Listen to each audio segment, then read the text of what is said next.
నమస్కారం. గత వీడియోలో నేను అడిగిన పొడుపు కథకు సరైన సమాధానాన్ని అందించిన కుమారి మైగాపులా గారికి ధన్యవాదములు. ఈరోజు మరొక పొడుపు కథతో నేను మీ ముందుకు వచ్చేశాను. ఆ పొడుపు కథ ఏమిటంటే, శ్రీరామచంద్రుల వారి ఇంటి వెనుక శ్రీవనము చెట్టు, పూత పూయును కానీ వాసనే లేదు.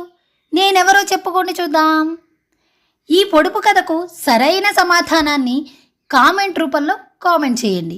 మీ విలువైన సమాధానం కరెక్ట్ అయితే వారి పేరును నెక్స్ట్ వీడియోలో మీ అందరికీ తెలియజేస్తాను. ప్లీజ్ ఛానల్ని సబ్స్క్రైబ్ చేసుకుని ఒక లైక్ చేసి షేర్ చేయండి. మీరు చేసే సబ్స్క్రైబ్ అలాగే లైక్ వల్ల నాకు మరింత ఉత్సాహం లభిస్తుంది. మరిన్ని వీడియోస్ మీ ముందుకు తీసుకురావడానికి అవకాశం దొరుకుతుంది. Please, thank you for watching.